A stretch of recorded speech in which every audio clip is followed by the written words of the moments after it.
Quantum mechanics के ऊपर 15th lecture है और ये जो लेक्चर है ये मैं हिंदी में दे रहा हूँ। मेरे जो प्रीवियस जो लेक्चर है वो ये सेम मैटर के ऊपर या सेम टॉपिक्स के ऊपर मैंने इंग्लिश में दिया था, लेकिन इस बार मैं हिंदी में भी दे रहा हूँ। तो आप लोग प्लीज़ बताइए कि आप लोग किस में ज़्यादा कंफर्टेबल है, हिंदी लैंग्वेज में या इंग्लिश लैंग्वेज में। तो आप लोग जिसमें कंफर्टेबल होंगे मैं उसी में अपना आगे का लेक्चर भी दूंगा। तो ये 15th लेक्चर है ऑन क्वांटम मैकेनिक्स। तो इसमें हम लोग बात करेंगे different postulates of quantum mechanics. तो क्वांटम मैकेनिक्स पूरी तरह से जो बोल सकते हैं कि डिपेंड करता है 5 पोस्टुलेट्स के ऊपर। तो ये 5 पोस्टुलेट्स के ऊपर ही पूरा क्वांटम मैकेनिक्स डिपेंडेंट है। तो इसलिए हम लोग को क्वांटम मैकेनिक्स में आगे का चीज़ें जानने से पहले ये 5 पोस्टुलेट्स क्या है इसके बारे में थोड़ा अच्छे से जान लेना बहुत ही ज़रूरी है। तो हम लोग धीरे धीरे 1 से लेके 5 तक पोस्टुलेट्स क्या है थोड़ा ब्रीफली हम लोग समझेंगे। तो सबसे पहले ये जानना बहुत ही ज़रूरी है कि ये पोस्टुलेट्स क्या है। तो पोस्टुलेट्स एक टाइप का स्टेटमेंट होता है, कोई भी एक स्टेटमेंट जो दिया जाता है।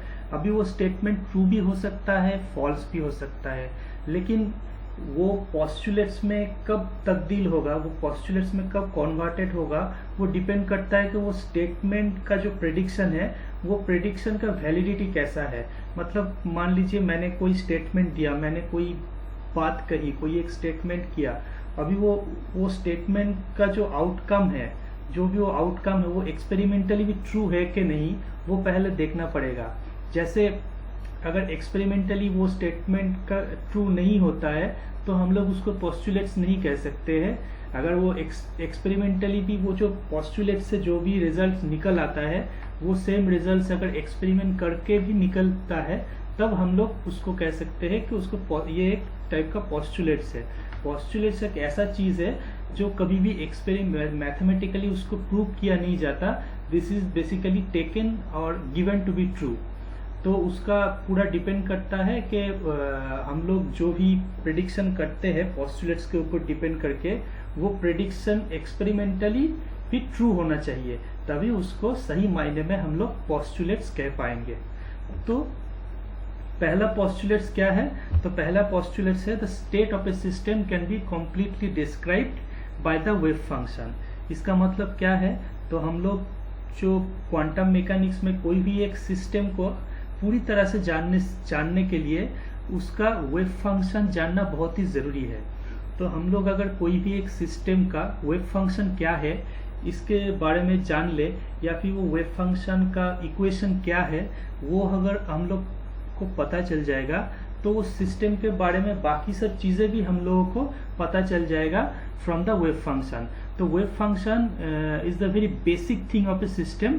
अगर वेव फंक्शन के बारे में हमें पता चल जाए तो वो सिस्टम के बारे में कोई भी इंफॉर्मेशन हमें पता चल जाएगा। इसीलिए ये कह सकते हैं कि the state of A system can be completely describe by the wave function. तो ये है पहला पोस्टुलेट्स। तो अभी हम लोग इसके पहले ये जो वेव फंक्शन है हम लोग देख सकते हैं, इसमें ब्रैकेट में लिखा है आर एंड टी। इसका मतलब क्या है? ये this wave function is a function of R, मतलब ये जो position of the particle, and T time. Time के साथ साथ भी वेव फंक्शन चेंज होता रहता है, इसीलिए वेव फंक्शन दोनों चीज़ों के ऊपर डिपेंडेंट होता है। एक होता है कि जो पार्टिकल है उसका पोजीशन क्या है, तो आर इन थ्री डायमेंशन में इसको एक्स वाई जेड तीनों कोऑर्डिनेट से ये आर को डिफाइन किया जाता है। 1 डायमेंशन से ओनली एक्स के वैल्यू के ऊपर डिपेंड करके इसको डिफाइन किया जाता है। और टी के ऊपर भी वेव फंक्शन डिपेंड करता है, because with time wave function change होता रहता है। तो it is a function of both position of the particle as well as time. So ये जो पार्ट है इसको बोलते हैं हम लोग स्पेशियल पार्ट, एंड ये जो पार्ट है इसको बोलते हैं हम लोग टाइम डिपेंडेंट पार्ट। तो हम लोग जो बताए कोई भी एक पोजीशन को 3 डायमेंशन के लिए रिप्रेजेंट करने के लिए उसका एक्स वाई जेड तीनों कोऑर्डिनेट्स पता होना चाहिए। तो अभी ये जो क्वांटिटी है साई स्टार मतलब क्या है? Complex conjugate of the wave function psi. जो ये जो मल्टीप्लीकेशन है साई स्टार इंटू साई, इसको हम लोग कहते हैं प्रोबेबिलिटी डेंसिटी। ओके, तो ये प्रोबेबिलिटी डेंसिटी के साथ अगर हम लोग ये मल्टीप्लाई करते हैं dx dy dz, तो इसका मतलब क्या होता है? इसका मतलब हो जाता है the probability that the particle could be found in the volume element dx dy dz। मतलब ये जो प्रोबेबिलिटी डेंसिटी है उसके साथ हम लोग ये अगर volume element in 3 dimension dx dy dz multiply कर दे, तो उसका मतलब ये होता है कि the total is the total probability of the finding of any particle in A small volume element that is dx dy dz। तो इसको बोलते हैं बॉर्न इंटरप्रिटेशन। तो ये जो बॉर्न इंटरप्रिटेशन है, इसको मैंने अपने पहले लेक्चर में वन डायमेंशनल सिस्टम के बारे में हम लोग जब डिस्कस कर रहे थे, तब ये बॉर्न इंटरप्रिटेशन के बारे में हम लोग बात किए थे। तो वहाँ पे हम लोग वन डायमेंशनली वो चीज़ को समझाए थे। यहाँ पे ये जो है 3 डायमेंशनली हम लोग बता रहे हैं। तो अभी क्वांटम मैकेनिक्स में हम लोग जो भी मेजर करते हैं उसको बोलते हैं कि मेजरेबल क्वांटिटी या फिर ऑब्जर्वेबल क्वांटिटी। तो क्या क्या है ये मेजरेबल क्वांटिटी? पहला है एनर्जी हो सकता है, ये मोमेंटम हो सकता है। Momentum is nothing but mass into volume of the particle. Potential energy हो सकता है, काइनेटिक एनर्जी हो सकता है। तो ये सब जो भी क्वांटिटी हम लोग जो मेजर कर सकते हैं जिसको, या फिर जिसको ऑब्जर्व कर सकते हैं, उसको हम लोग बोलते हैं मेजरेबल या ऑब्जर्वेबल क्वांटिटी। तो अभी हम लोग जैसे कोई भी एक वेव फंक्शन है Sai, that is a function of part T. पहले हमने जो बताया कि हम लोगों को अगर ये जो वेव फंक्शन है, ये वेव फंक्शन के बारे में अगर हम लोगों को पता चल जाए, फुल नॉलेज अगर मिल जाए, तो हम लोग कोई भी ये जो भी मेजरेबल या ऑब्जर्वेबल क्वांटिटी है, एनर्जी हो या मोमेंटम हो या पोटेंशियल एनर्जी हो या काइनेटिक एनर्जी हो, इन सब के बारे में हमें इंफॉर्मेशन मिल जाएगा अगर हम लोगों को ये सिस्टम के वेव फंक्शन के बारे में पता चल जाए। तो इसीलिए हम लोग बोलते हैं कि जो state of A system can be completely describe by the wave function. मतलब वेव फंक्शन पता चल जाए तो बाकी जो भी चीजें हैं वो सिस्टम का, energy, momentum, potential energy, kinetic energy, वो सब पता चल जाता है। तो that is the postulates of quantum mechanics. अभी एक मजेदार चीज है कि क्वांटम मैकेनिक्स के साथ क्लासिकल मैकेनिक्स का भी सेम टाइप का ही पोस्टुलेट्स है, जिसको हम लोग एक टाइप का एनालॉजी भी डाल सकते हैं। तो हम लोग क्लासिकल मैकेनिक्स में जैसे कोई भी एक पार्टिकल का अगर उस समय का पोजीशन मिल जाए, उसका अगर मोमेंटम मिल जाए, वो पार्टिकल किस डायरेक्शन में जा रहा है इसके बारे में पता चले, और वो पार्टिकल के ऊपर जो भी फोर्स अप्लाइड है वो फोर्स के बारे में अगर हम लोगों को पता चल जाए, तो फिर हम लोग अगर ये तीनों क्वांटिटी हमें मिल जाए तो भी हम लोग ये एनर्जी, उसका मोमेंटम क्या है, पोटेंशियल एनर्जी क्या है, काइनेटिक एनर्जी क्या है, ये सब कुछ पता कर सकता है। तो जैसे क्वांटम मैकेनिक्स में एक स्टेट को पूरी तरह से डिस्क्राइब करने के लिए उसके वेव फंक्शन के बारे में जानना बहुत जरूरी होता है, उसी तरह से क्लासिकल मैकेनिक्स में एक सिस्टम को, स्टेट ऑफ द सिस्टम को पूरी तरह से जानने के लिए ये तीनों चीजें जानना बहुत ही जरूरी है। तो इसीलिए हम लोग बोल सकते हैं कि भले ही क्वांटम मैकेनिक्स और क्लासिकल मैकेनिक्स दोनों अलग है, लेकिन दोनों के बीच सिमिलरिटी भी काफी कुछ है। तो अभी ये जो हम लोग दिख रहा है, जो तीनों जो इंटीग्रल है, ये जो अगर इंटीग्रल लेते हैं, ये जो डेंसिटी फंक्शन है, प्रोबेबिलिटी डेंसिटी फंक्शन इनटू जो वॉल्यूम एलिमेंट डी टाउ। अब ये डी टाउ क्या है? एक्चुअली dx dy dz, इन तीनों को एक साथ मिला के जो वॉल्यूम एलिमेंट होता है उसको हम लोग शॉर्ट टर्म में डी टाउ लिखते हैं। तो ये जो probability density into D tau, ये जो क्वांटिटी है, इसको अगर हम लोग 3 डायमेंशन में इसको इंटीग्रेट करें from minus infinity to plus infinity, then ये जो इंटीग्रल होगा ये 1 होगा। क्यों होगा? क्योंकि हम लोग अगर तीनों डायरेक्शन में minus infinity to plus infinity इसको इंटीग्रल करते हैं, तो हम लोग इसका जो प्रोबेबिलिटी है over 3 dimension from minus infinite two plus infinite, ये 100% होगा। अगर इतना पूरा स्पेस में अगर उसका प्रोबेबिलिटी हम लोग कैलकुलेट करें, तो पूरा स्पेस में अगर देखेंगे तो उसका 100% प्रोबेबिलिटी होना ही होना चाहिए। इसलिए हम लोग अगर इसको तीनों डायमेंशन में इसको इंटीग्रल लेते हैं over all space, then the total probability or the total integral will be equal to 1.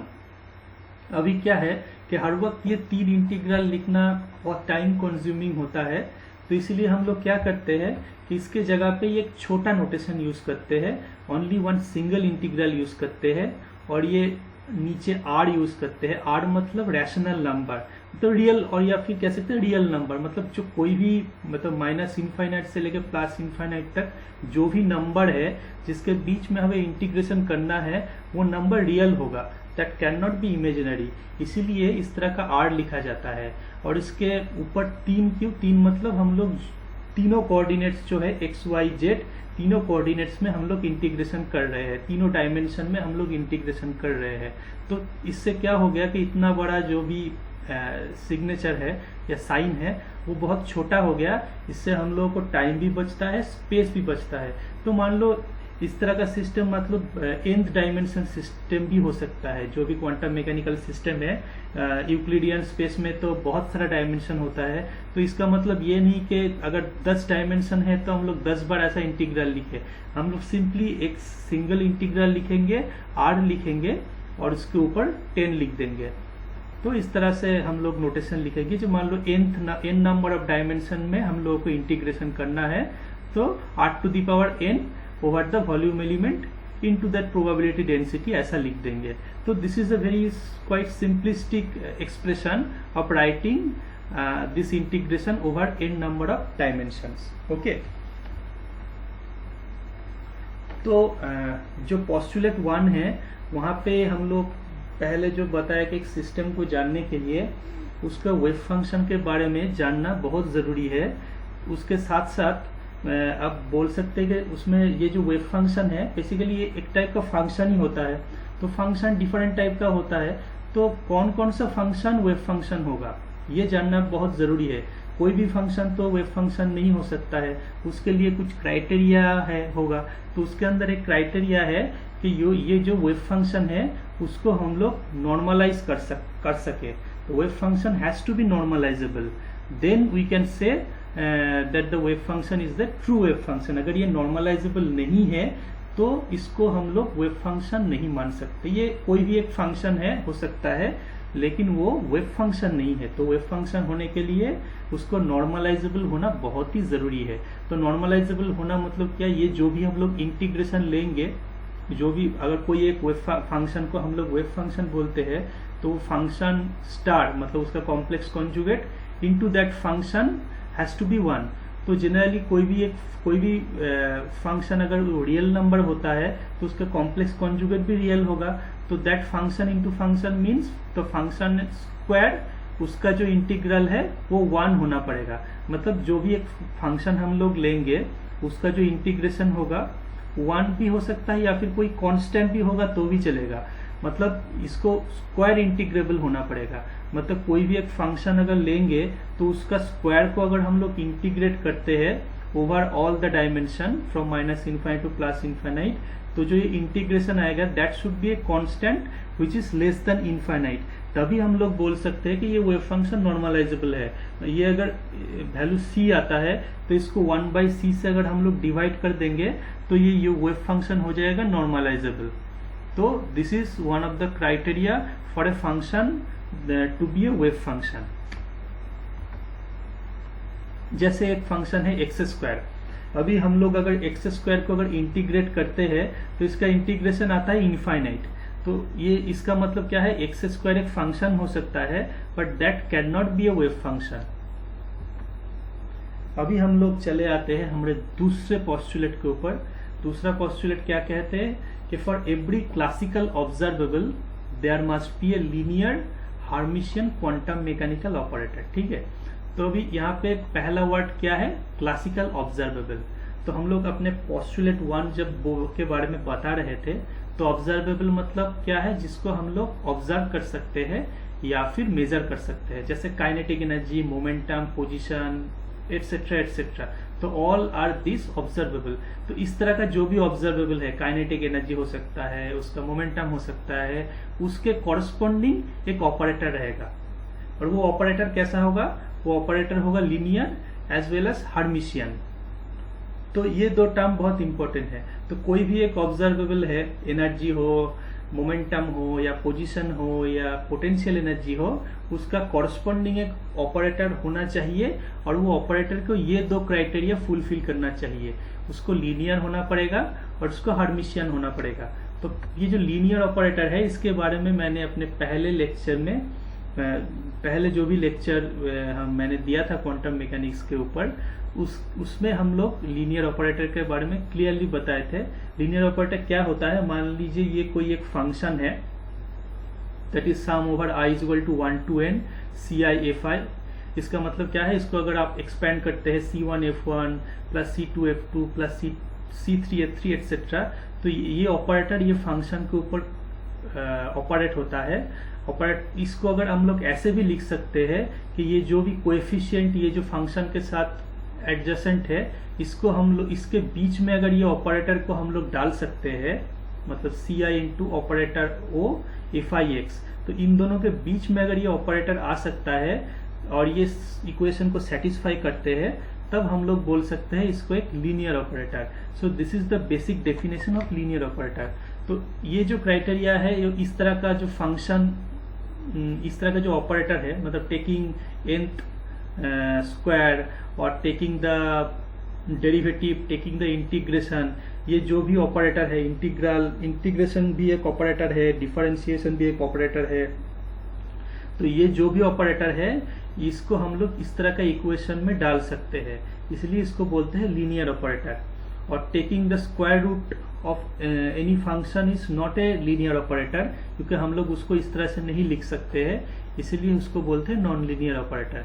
तो यहाँ पे क्या हम लोगों को जो पोस्टुलेट 2 में कहा गया कि ये जो ऑब्जर्वेबल है, इसका कॉरस्पॉन्डिंग जो ऑपरेटर होगा, उसको इस तरह का इक्वेशन फॉलो करना पड़ेगा, मतलब उसको लीनियर होना पड़ेगा। अगर आपको लीनियर ऑपरेटर के बारे में और ज़्यादा जानकारी चाहिए तो मेरा पुराना वाला वीडियो आप लोग देख सकते हैं, और फिर भी आपके मन में अगर दुविधा या क्वेश्चन है तो मुझे कमेंट करके बता सकते हैं। तो अभी हम लोग कुछ एग्जांपल्स देखेंगे कि क्या क्या ये ऑब्जर्वेबल है। तो मैंने बताया टोटल एनर्जी, ये एक ऑब्जर्वेबल है, इसको हम लोग ई से सिंबलाइज करते हैं। तो ये जो टोटल एनर्जी है, इसका एक कॉरस्पॉन्डिंग ऑपरेटर होता है, उसको हम लोग कैसे बोलते हैं, एच। कोई भी एक ऑपरेटर के ऊपर इस तरह का कैप दिया जाता है, ये एक टाइप का सिंबल है कि मतलब वो ऑपरेटर है। तो एच को हम लोग क्या बोलते हैं, हैमिल्टोनियन ऑपरेटर। तो ये जो टोटल एनर्जी है, उसका कॉरस्पॉन्डिंग एक ऑपरेटर होता है। अभी वो ऑपरेटर का एक्सप्रेशन कैसा है, -h×2/2m डेल्टा स्क्वायर, इसको बोलते हैं, ये भी एक टाइप का ऑपरेटर है, इसको बोलते हैं लैप्लासियन ऑपरेटर। तो इसके बारे में मैंने जो श्रोडिंजर्स इक्वेशन है या फिर 3 डायमेंशनल श्रोडिंजर्स इक्वेशन वाला जो पोर्शन है मेरा जो लेक्चर है, उसमें ये लैप्लासियन ऑपरेटर और 3 डायमेंशनल जो हर्मिशियन ऑपरेटर है, इसके बारे में मैंने फुल्ली डिस्कशन किया है। आप लोगों को कोई भी डाउट्स हो तो आप लोग जाके देख सकते हैं, और फिर भी अगर आप लोगों को डाउट क्लियर नहीं हुआ तो हम मुझे कमेंट करके पूछ सकते हैं, मैं फिर से इसके बारे में बताऊंगा, कोई एक नया लेक्चर बनाऊंगा। तो ये जो हैमिल्टोनियन ऑपरेटर है, इसका एक्सप्रेशन ऐसा है, इसमें जो पहला वाला जो पोर्शन है, ये बेसिकली काइनेटिक एनर्जी ऑपरेटर है, क्योंकि total energy is basically equal to kinetic energy plus potential energy.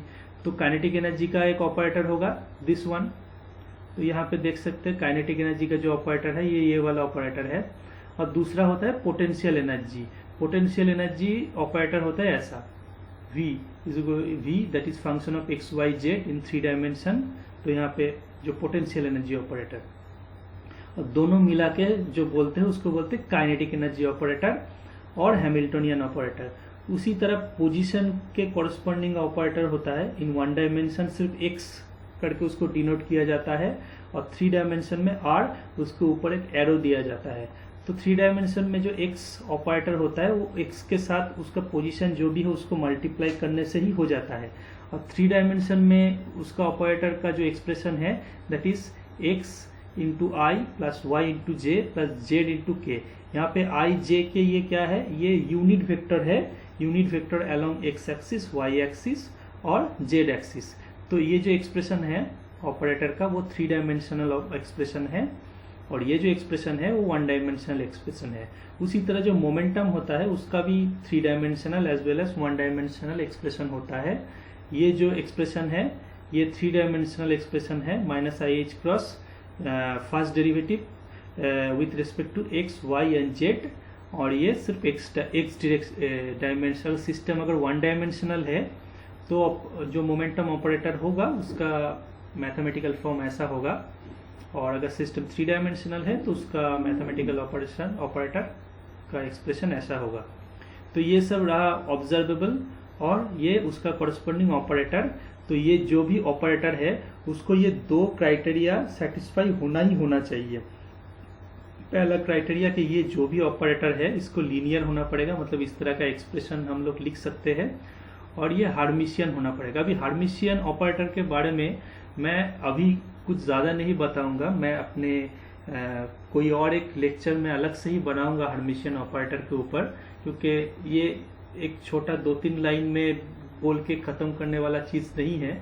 इसको थोड़ा अलग ही, थोड़ा इसके लिए एक अलग ही लेक्चर में बनाऊंगा, उसमें ये ऑपरेटर के बारे में मैं डिटेल में डिस्कशन करूंगा। लेकिन एक बात कह सकते हैं कि ये जो हार्मिशियन ऑपरेटर है ये एक चीज़ गारंटी करते हैं कि ये हार्मिशियन ऑपरेटर के वजह से जो वेव फंक्शन हम लोगों को मिलता है वो रियल वेव फंक्शन होता है। मतलब वेव फंक्शन का जो भी एक एक्सप्रेशन है उसका एक्सप्रेशन कुछ भी हो सकता है, मतलब कोई एक फंक्शन रियल भी हो सकता है, इमेजिनरी भी हो सकता है, लेकिन एक ऑपरेटर हार्मिशियन होने अगर होता है तो उसका कॉरस्पॉन्डिंग जो वेव फंक्शन होता है वो इंश्योर होता है कि वेव फंक्शन रियल होगा।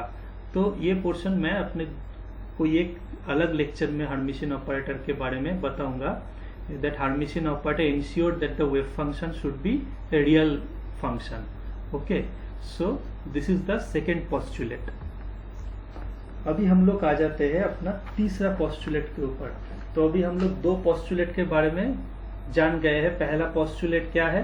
पहला पॉस्टुलेट है कि कोई भी क्वांटम मैकेनिकल सिस्टम को कम्प्लीटली डिफाइन करने के लिए उसका वेव फंक्शन के बारे में जानना जरूरी है। वेव फंक्शन ही वो सिस्टम को कम्प्लीटली डिफाइन करता है। और सेकेंड पॉस्टुलेट में क्या बताया गया है? सेकेंड पॉस्टुलेट में जो बताया गया कि एक सिस्टम में कुछ भी हम लोग मेजर करते हैं उसका जो कॉरस्पॉन्डिंग ऑपरेटर होता है वो ऑपरेटर को लीनियर होना पड़ेगा और हार्मिशियन होना पड़ेगा। तो ये 2 हो गया 2 पॉस्टुलेट्स। अभी हम लोग एक ऑब्जर्वेबल को मेजर करेंगे पॉस्टुलेट 3 में। पॉस्टुलेट 3 में क्या बोलते हैं कि any measurement of observable A will only yield eigen value of the operator A. इसका मतलब क्या है? मान लो कि कोई भी एक ये जो फंक्शन है A operator operating on some wave function and it is giving a constant into psi n. तो इस तरह का जो इक्वेशन होता है इसको बोलते हैं eigen value equation. Eigen value equation क्या होता है? कोई एक ऑपरेटर कोई एक फंक्शन के ऊपर ऑपरेट करता है, ऑपरेट करने के बाद वो सेम फंक्शन फिर से प्रोड्यूस करता है, उसके साथ एक कांस्टेंट भी आ जाता है। तो फिर इस तरह का ऑपरेटर को बोलते हैं आइगन, इस तरह के इक्वेशन को बोलते हैं आइगन वैल्यू इक्वेशन। और ये जो कांस्टेंट आता है इसको बोलते हैं आइगन वैल्यू, और ये जो वेव फंक्शन होता है that is the eigen function of that corresponding operator A. तो हम लोग कोई भी अगर ऑब्जर्वेबल हो, काइनेटिक एनर्जी हो या मोमेंटम हो या फिर उसका पोजीशन हो, कोई भी ऑब्जर्वेबल है उसको अगर मेजर करना चाहते हैं तो उसका एक कॉरस्पॉन्डिंग जो ऑपरेटर है वो ऑपरेटर को उसको वेव फंक्शन के साथ ऑपरेट करेंगे, ऑपरेट करके ही मेजर करेंगे। अगर उसको अगर मेजर करने जाएंगे तो जो भी वैल्यू हम लोगों को मिलेगा, जो भी मेजरेबल वैल्यू मिलेगा वो जो आइगन वैल्यू होता है वो आइगन वैल्यू ही आएगा, उसके अलावा और कुछ नहीं आएगा। मतलब हम लोगों का जो अगर इस तरह का जो आइगन वैल्यू इक्वेशन है हम लोगों को इस ऑपरेटर के लिए कोई भी एक मेजरेबल कोई भी एक ऑब्जर्वेबल है उसका कॉरस्पॉन्डिंग एक ऑपरेटर है, वो ऑपरेटर के लिए इस तरह का आइगन वैल्यू इक्वेशन सेटिस्फाई करता है। इस तरह का बहुत सारा वेव फंक्शन हो सकता है, तो इसको कहते हैं सेट ऑफ आइगन फंक्शन। और वो सेट ऑफ आइगन फंक्शन का सेट ऑफ आइगन वैल्यू भी बहुत सारा होगा। तो अभी ये कोई भी एक ऑब्जर्वेबल को हम लोग अगर मेजर करेंगे तो हमेशा हम लोगों को सिर्फ वो जो भी सेट ऑफ आइगन वैल्यू है वो वैल्यू ही मिलेगा, उसके अलावा और कोई वैल्यू एक्सपेरिमेंटली नहीं मिलेगा। मतलब कोई भी एक ऑब्जर्वेबल काइनेटिक एनर्जी जैसे हम लोग मेजर करने जा रहे हैं, तो उसको अगर मेजर करेंगे कोई भी एक सिस्टम का काइनेटिक एनर्जी, तो वो जो काइनेटिक एनर्जी का जो ऑपरेटर है वो सिस्टम के ऊपर अगर ऑपरेट करके जो जो फंक्शन मिलता है, जो जो आइगन वैल्यू इक्वेशन मिलता है, उसका कॉरस्पॉन्डिंग जो आइगन वैल्यू है वो वैल्यू के अंदर ही वो वैल्यू कोई एक होगा, दूसरा कोई वैल्यू हम लोगों को मेजर करके नहीं मिलेगा। तो ये है बेसिकली पोस्टुलेट 3 का प्रेडिक्शन। तो ये एक्सपेरिमेंटली भी ट्रू है, इसलिए ये इसको पोस्टुलेट 3 नाम दिया गया है।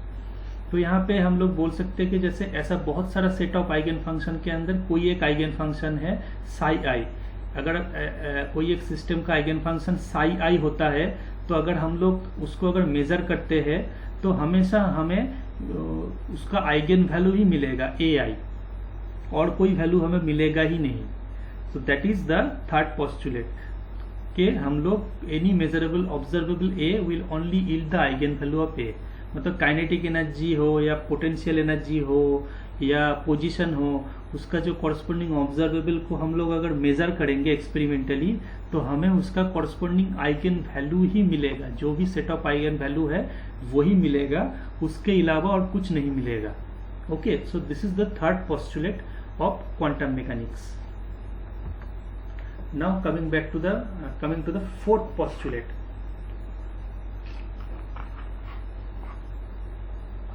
तो अभी हम लोग कोई भी एक सिस्टम है, उस सिस्टम को पूरी तरह से डिस्क्राइब करने के लिए एक वेव फंक्शन चाहिए। तो अभी वो जो सिस्टम है उसमें कोई भी एक ऑब्जर्वेबल है, उसका हम लोगों को एवरेज वैल्यू डिटरमाइन करना है। मतलब मान लो काइनेटिक एनर्जी उसका निकालना है, average kinetic energy of that system. तो वो एवरेज निकालने के लिए एक फॉर्मूला होता है। तो फॉर्मूला क्या है कि this is called the average value और एक्सपेक्टेशन वैल्यू। उसको निकालने के लिए हम लोगों को इंटीग्रेशन लेना पड़ेगा -infinite to +infinite psi star, मतलब वो जो सिस्टम है उसका वेव फंक्शन का complex conjugate into the operator corresponding to that observable. अगर काइनेटिक एनर्जी है तो इसका kinetic energy operator into psi, और इसके साथ डिवाइड करना पड़ेगा ये वाला function -infinite to +infinite psi star into psi. अभी ये जो इक्वेशन है ये एक जनरल फॉर्म है to calculate the average value of A system. अगर ये वेव फंक्शन, अगर ये जो इक्वेशन है ये वैलिड है अगर आपका वेव फंक्शन नॉर्मलाइज नहीं है, लेकिन नॉर्मलाइजेबल है, लेकिन फिलहाल नॉर्मलाइज नहीं है, उसके लिए भी ये इक्वेशन वैलिड है। लेकिन अगर आपका सिस्टम पहले से ही नॉर्मलाइज्ड है तो ये जो भी नीचे का जो फैक्टर है उसका वैल्यू 1 आ जाएगा। तो इसलिए वो नीचे वाला फैक्टर डालने की ज़रूरत नहीं है आपका। अगर ये जो वेव फंक्शन है, जो भी वेव फंक्शन आप यूज़ करते हैं वो अगर नॉर्मलाइज्ड है तो ये वाला नीचे वाला पोर्शन नहीं चाहिए। फिर हम लोग डायरेक्ट लिख सकते हैं कि एक्सपेक्टेशन ऑफ दैट ए और the average value of A is -infinite to +infinite only this portion. तो this is the fourth postulates of quantum mechanics. तो अभी यहाँ से क्या निकलता है, तो अभी हम लोग डिस्कस कर रहे थे कि इस तरह का आइगन वैल्यू इक्वेशन के बारे में।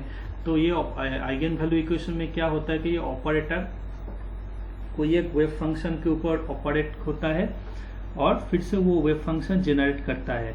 तो यहाँ पे psi N is the set of eigen function qualified for the equation. तो मान लो कि मैंने कोई एक वेव फंक्शन लिया, वो वेव फंक्शन इस सेट ऑफ वेव फंक्शन के अंदर ही कोई एक वेव फंक्शन होगा। अगर वो सेट ऑफ वेव फंक्शन के अंदर, आइगन फंक्शन के अंदर कोई एक फंक्शन हम लोग चूज करते हैं, मतलब साई आई होता है, तो हम लोगों का ये जो इंटीग्रेशन कैसा रहेगा, अगर ये psi is equal to psi i, और ये साई आई क्या होता है, एक सेट ऑफ आइगन फंक्शन के अंदर एक आइगन फंक्शन होता है। तो ये ऑपरेटर अगर साई आई के ऊपर ऑपरेट करता है तो क्या देगा, एक A i that is the eigen value into psi i. तो यहाँ पे ये साई आई आ गया, साई आई स्टार पहले से ही है। तो ये जो इंटीग्रेशन है psi i star into psi i that is equal to 1 as this wave function is normalised wave function. तो तो जो एक्सपेक्टेशन वैल्यू हमें मिला that is equal to A i और the eigen value of that operator. तो जो expectation value हम लोगों को मिला दैट इज आइगन वैल्यू, वो तभी मिलेगा, कब मिलेगा, जब हम लोग एक ऐसा वेव फंक्शन लेंगे जो वेव फंक्शन ये जो कॉरस्पॉन्डिंग ऑपरेटर है उसका आइगन फंक्शन के अंदर एक फंक्शन होगा। तो ये जो कॉरस्पॉन्डिंग ऑपरेटर है उसके लिए बहुत सारा आइगन फंक्शन और सेट ऑफ आइगन फंक्शन होता है। अगर हम लोग जो फंक्शन ले रहे हैं हमारा जो सिस्टम है वो अगर उसका वेव फंक्शन अगर वो कोई एक सेट ऑफ आइगन फंक्शन के अंदर एक आइगन फंक्शन होता है तो हम लोगों को जो एक्सपेक्टेशन वैल्यू मिलेगा वो कॉरस्पॉन्डिंग सिस्टम का वो एक्सपेक्टेशन वैल्यू होगा द आइगन वैल्यू। ओके, तो मान लो हम लोगों को जो particle in a box system के बारे में देखते हैं कि मान लो particle in a box system में हम लोग कोई एक वेव फंक्शन लिया psi that is equal to psi i which is the eigen function of the one of the eigen function of that operator A. तो इसमें क्या होगा, फिर हम लोग का एवरेज वैल्यू ए मिलेगा, ए आई एवरेज वैल्यू होगा एक आइगन वैल्यू, और इसका square of the average will be equal to ai square. If you do this mathematically in this, instead of a, if you put a square, then you will get the average value of a square will equal to ai square. तो इसमें हम लोगों को फिर uncertainty of ए का equation क्या है, ये जो मैंने ये अनसर्टेनिटी ऑफ ए का जो इक्वेशन है मैंने अपने पिछले स्लाइड में या पिछले लेक्चर में मैंने इसके बारे में बताया था कि कोई भी एक uncertainty associated with some observable that is equal to average of A square minus average of A square. तो अगर इसको अगर कैलकुलेट करेंगे तो यहाँ पे average of A square is equal to A i square और average of A is equal to A i, इसका अगर स्क्वायर लेंगे तो ए आई स्क्वायर होगा। तो ए i square minus A i square क्या हो जाएगा, जीरो हो जाएगा। तो उसका जो कॉरस्पॉन्डिंग अनसर्टेनिटी है वो जीरो होता है। मतलब अगर हम लोग कोई एक ऐसा सिस्टम को चूज करते हैं या फिर कोई एक वेव फंक्शन को चूज करते हैं, वो वेव फंक्शन अगर आइगन फंक्शन होता है तो उसका कॉरस्पॉन्डिंग जो भी ऑब्जर्वेबल है उसका कॉरस्पॉन्डिंग अनसर्टेनिटी जीरो होगा। ये पोस्टुलेट 4 हमें बताता है। So if the wave function is an eigenfunction of a particular operator, then the uncertainty of that property of that operator will be zero. Okay, so this is called postulate 4. अभी हम लोग last postulate के बारे में आ जाते हैं। तो अभी इससे पहले मैंने अपने बाकी लेक्चर में जो भी श्रोडिंजर्स इक्वेशन बताया था वो बहुत सिंपल था। उसमें बताया गया था कि श्रोडिंजर्स इक्वेशन कैसा दिखता है, H psi is equal to E psi. तो वो जो श्रोडिंजर्स इक्वेशन था वो actually in general Schrodinger equation नहीं था, वो basically time independent Schrodinger's equation था। मतलब उसमें हम लोग जो भी वेव फंक्शन यूज करते थे वो टाइम के साथ चेंज नहीं होता था। मतलब वो स्टेशनरी या फिर कह सकते वो जो वेव है वो वेव फंक्शन जो भी है वो टाइम के साथ उसका कुछ चेंज नहीं हो रहा है। लेकिन जो actual in general wave function होता है वो टाइम के साथ साथ चेंज होता रहता है। इसीलिए जो टाइम डिपेंडेंट श्रोडिंजर्स इक्वेशन जो पोस्टुलेट 5 में जो प्रेडिक्ट किया गया है वो टाइम डिपेंडेंट श्रोडिंजर्स इक्वेशन कैसा दिखता है, ऐसा इस तरह से दिखता है कि H that is the Hamiltonian operator operating on the wave function psi RT is equal to IH cross the first derivative with respect to time of that psi. So this is the expression of the time dependent Schrodinger's equation. अभी हम लोग यहाँ से ये equation को थोड़ा analyse करेंगे।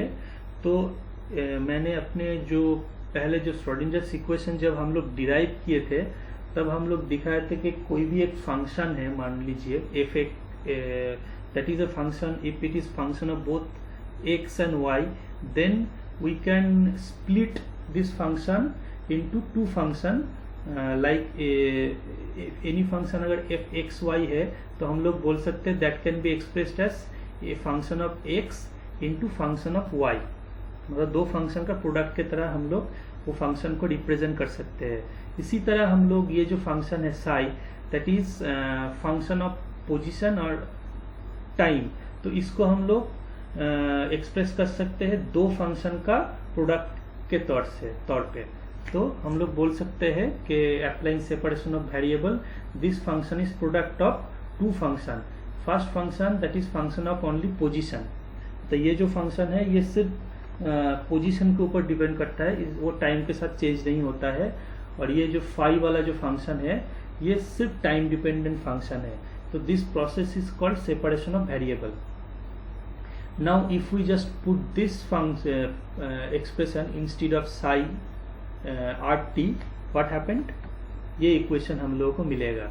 अभी ये जो हैमिल्टनियन ऑपरेटर है इसमें जो भी ऑपरेटर का जो भी टर्म है वो टाइम के ऊपर नहीं डिपेंड करता है, इसीलिए ये फाई टी इक्वेशन से बाहर आ जाएगा, लेफ्ट साइड में आ जाएगा। सिमिलरली ये जो राइट साइड पे जो फर्स्ट डेरिवेटिव लिया है विथ रिस्पेक्ट टू टाइम, उसमें कोऑर्डिनेट्स या साई आर का कोई फंक्शन नहीं है, इसलिए जो ये जो साई आर वाला पोर्शन है ये भी लेफ्ट साइड में आ जाएगा। तो ये इक्वेशन हो गया ऐसा।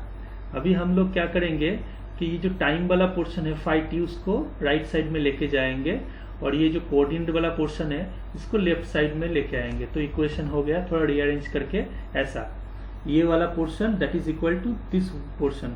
अभी ये जो इक्वेशन देख रहे हो इसमें ये जो लेफ्ट साइड में है that is the function of R only, और द सिर्फ पार्टिकल के पोजीशन के ऊपर डिपेंड करते हैं।